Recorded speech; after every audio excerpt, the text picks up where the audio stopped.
السلام علیکم، welcome to Bano کا لائف اسٹائل چینل۔ آج کی سٹوری بہت انٹرسٹنگ ہے، ویڈیو کو اینڈ تک دیکھیے گا۔ تو دوستو، یہ فروری 2016 کی بات ہے۔ آسٹریلیا میں ایک عورت اپنی گاڑی میں بیٹھی ہوئی تھی۔ اس سے تھوڑا سا دور اس کا شوہر، اس کے رشتہ دار اور اس کے دوست موجود تھے۔ یہ لوگ اس کے مرنے کا سوگ منا رہے تھے۔ آپ لوگ کنفیوز ہو رہے ہوں گے کہ یہ ایسا کیسے ہو سکتا ہے، اور اس عورت کا نام نوئیلا ریکینڈو تھا۔ اس کے شوہر کا نام بلینڈا کلالا تھا۔ اس کی شادی کو 10 سال گزر چکے تھے۔ ان کے 3 بچے تھے۔ نوئیلا کا تعلق افریقن ملک برونڈی سے تھا اور اس کے شوہر کلالا کا تعلق افریقن ملک کانگو سے تھا۔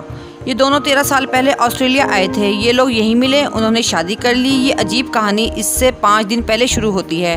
نوئیلا اپنے آبائی ملک برونڈی گئی ہوئی تھی، جہاں اس کی سوتیلی ماں کی ڈیتھ ہو گئی تھی۔ یہ بہت اداس تھی۔ اس کا شوہر اس کو تسلیاں دے رہا تھا اور بار بار اس کو کالز کر کے اس کی طبیعت کا پتہ کر رہا تھا۔ نوئیلا برونڈی میں ایک ہوٹل میں رکی ہوئی تھی۔ اچانک اس کو اس کے شوہر کی کال آئی۔ اس نے اپنے شوہر کو بتایا کہ میں سونے لگی ہوں کیونکہ اس کی طبیعت صحیح نہیں ہے۔ اس کے شوہر نے اس کو ایک بار پھر سے تسلی دی اور اس کو فورس کیا کہ ہوٹل سے جا کر تھوڑی دیر واک کرے۔ نوئیلا نے اس کی بات مان لی۔ یہ ہوٹل سے باہر چلی گئی، لیکن ابھی 5 منٹ ہی گزرے تھے کہ اس کے ساتھ ایک وین آ کر رکی۔ وین کے اندر 5 لوگ موجود تھے جن کے پاس اسلحہ تھا۔ انہوں نے نوئیلا کو کہا کہ چپ چاپ وین میں بیٹھ جاؤ۔ نوئیلا حیران و پریشان تھی کہ اس کے ساتھ کیا ہوتا ہے۔ یہ وین میں بیٹھ گئی۔ یہ وین آدھے گھنٹے تک چلتی رہی اور کئی تنگ گلیوں سے ہوتی ہوئی ایک گھر کے پاس جا کر رک گئی۔ رات ہو چکی تھی۔ یہ لوگ نوئیلا کو اس کے گھر کے اندر لے گئے اور اس کو رسیوں سے باندھ دیا۔ نوئیلا بہت ڈری ہوئی تھی۔ تھوڑی دیر کے بعد ان لوگوں کا باس آیا اس کمرے میں۔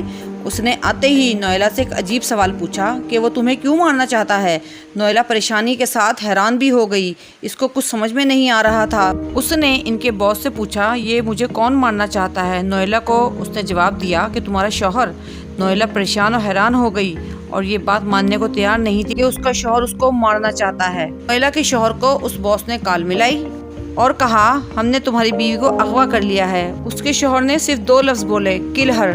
نوئیلا یہ سن کر بہت غمزدہ اور پریشان ہو گئی۔ نوئیلا کو لگتا تھا یہ اس کی زندگی کے آخری لمحات ہیں۔ گینگ کے باس نے اس کو ایک عجیب بات بتائی۔ اس نے کہا گھبراؤ مت، ہم تمہیں نہیں ماریں گے۔ ہم عورتوں اور بچوں کو نہیں مارتے اور ہم ویسے بھی تمہارے بھائی کو جانتے ہیں۔ ہم نے تمہیں اغوا ہی اسی لیے کیا تھا تاکہ تمہیں بتا سکیں تمہارا شوہر تمہیں مارنا چاہتا ہے۔ اس عورت کی قسمت بہت اچھی تھی۔ نوئیلا کے شوہر کلالا نے اس گینگ کو اچھے خاصے پیسے دیے تھے تاکہ یہ لوگ اس کی بیوی کو اغوا کر کے قتل کر دیں۔ برونڈیا میں ایک کافی غریب ملک ہے اور وہاں ایسے گینگ کو ڈھونڈنا کوئی مشکل کام نہیں ہے، لیکن آپ نوئیلا کی قسمت دیکھیں۔ یہ گینگ کے دل میں نوئیلا کے لیے رحم آ گیا۔ ان لوگوں نے نوئیلا کو چھوڑ دینے کا فیصلہ کیا۔ یہی نہیں بلکہ اس گینگ کے باس نے نوئیلا کو اس کے شوہر کی کال ریکارڈز اور اس کے میسیجز اور پیسے ٹرانسفر کی رسید بھی دے دی اور اس طرح کے تمام تر ثبوت دے دیے تاکہ یہ واپس آسٹریلیا جا کر اپنے شوہر کو پولیس کے حوالے کر سکے۔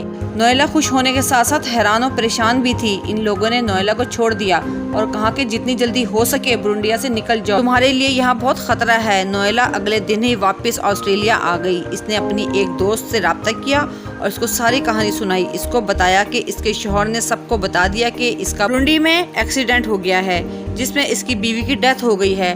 نوئیلا نے فوراً آسٹریلیا پہنچ کر پولیس سے رابطہ بھی کیا اور اس نے ان کو ساری کہانی سنائی اور وہ سارے ثبوت دیے جو اس کو گینگ نے دیے تھے۔ اسی دن اس کا شوہر نوئیلا کے آخری رسومات ادا کر رہا تھا۔ نوئیلا کے دوست، اس کے رشتہ دار سب جمع تھے۔ نوئیلا کا شوہر جھوٹے آنسویں بھی بہا رہا تھا، یہاں تک کہ اس نے ایک تابوت کا بھی انتظام کیا ہوا تھا تاکہ یہ نوئیلا کی یادوں کو اس تابوت میں دفن کر سکیں۔ لیکن نوئیلا ان کے سامنے گاڑی میں بیٹھی ہوئی تھی اور ان کو دیکھ رہی تھی، جیسا کہ ہم نے آپ کو ویڈیو کے شروع میں بتایا تھا۔ پھر یہ گاڑی سے اتری اور اپنے شوہر کے سامنے چلتی ہوئی پہنچ گئی۔ اس کا شوہر اپنا سر پکڑ کر بیٹھ گیا۔ اس نے اپنے شوہر کو کہا سرپرائز، میں زندہ ہوں۔ وہاں سب لوگ اپنی آنکھوں پر یقین نہیں کر رہے تھے۔ پولیس نے اس کے شوہر کو گرفتار کر لیا۔ دراصل یہ دونوں میاں بیوی کا ایک بزنس تھا جس میں دونوں پارٹنر تھے۔ نوئیلا کا شوہر اپنی بیوی کو مار کر پورے کاروبار پر قبضہ کرنا چاہتا تھا۔ صرف اسی وجہ سے یہ اپنی 10 سال کی شادی کو ختم کرنا چاہتا تھا جس میں یہ ظالم شخص ناکام ہو گیا، لیکن یہ کہانی کافی مشہور ہوئی۔ اس آدمی کلالا کو 10 سال کی قید ہو چکی ہے۔ سو فرینڈز، آپ کو کہانی کیسی لگی ہوگی؟ امید ہے پسند آئی ہوگی۔ تو کمنٹس باکس میں اپنی رائے ضرور دیجیے گا۔ دعاؤں میں یاد رکھیے گا۔ اللہ حافظ۔